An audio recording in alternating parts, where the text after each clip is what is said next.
Hello students, स्वागत है हमारे YouTube channel UP board online school में। तो स्टूडेंट्स, हम आपके लिए क्लास 11 के एक ऐसे अपकमिंग सब्जेक्ट को लेकर आए हैं जो कि नैतिक शिक्षा है। ठीक है, तो नैतिक शिक्षा की में एक जीवनी आपको पढ़नी ही पड़ेगी, पंडित दीनदयाल उपाध्याय जी की जीवनी।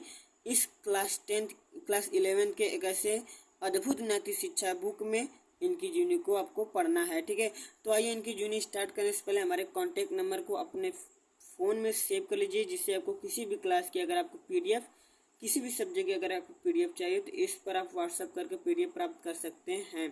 तो जैसे कि स्टूडेंट्स की देख सकते हैं, इनके लिए हमने कुछ पॉइंट्स बनाए हैं, नीचे जो आपके देख सकते हैं। तो ऐसे ही पॉइंट्स अपने आप एग्ज़ाम में भी ऐसे ही लिखिएगा, जिससे कि आपको एग्जामिनर पूरा का पूरा नंबर इस जीवनी पर आसानी से दे दे। ठीक है, तो ये स्टार्ट करते हैं। इनका नाम दीनदयाल उपाध्याय था। इनका जन्म 1916 ईस्वी में हुआ था। इनकी माता का नाम राम प्यारी और इनके पिता का नाम भगवती प्रसाद था। ठीक है, इनके परदादा का नाम पंडित हरिराम उपाध्याय था। इनके नाना का नाम श्री चुन्नलाल था।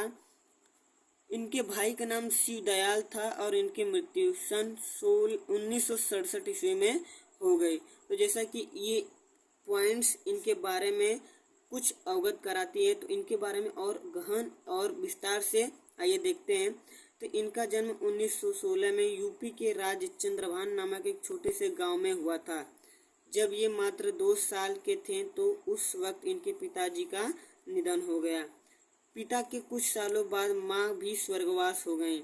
18 वर्ष की आयु में ये एक छोटे भाई का निधन हो गया। तब से ये कुछ बहुत अकेले हो गए। इनके छोटे भाई, इनके माता पिता के निधन के बाद ये अकेले हो गए। तब ये 9वीं कक्षा में पढ़ते थे। ये पढ़ाई पूरी करके लखीमपुर के आरएसएस के रूप में कार्य किया। ये स्वदेश नामक 2 अखबार भी शुरू किए और ये चंद्रगुप्त मौर्य पर एक नाटक भी लिखी। यानी पंडित दीनदयाल उपाध्याय के बदौलत ही हमें अखबार मिला। ठीक है, हमारा जो स्वदेश नामक 2 अखबार इन्होंने स्टार्ट किया, इन्हीं के कारण हमें अखबार, देश भर की अखबार मिलने स्टार्ट हो गई। ठीक है, और इन्होंने चंद्रगुप्त नाम की एक नाटक भी लिखा और शंकराचार्य के जीवन की किताब भी लिखी। ये शंकराचार्य के नाम पर एक किताब भी लिखी। तो इनकी मृत्यु अचानक से हो गई।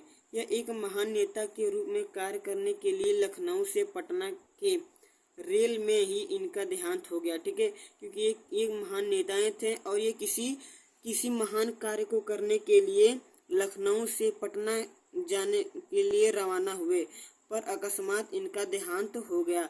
तो ऐसे महान पंडित दीनदयाल जी का उपाध्याय जी की मृत्यु अकस्मात हो गई। तो इनकी अगर आपको जीवनी पसंद आई तो स्टूडेंट्स, हमारे चैनल को लाइक, सब्सक्राइब और शेयर कीजिएगा और बेल आइकन को प्रेस करना ना भूलिएगा। ठीक है, धन्यवाद।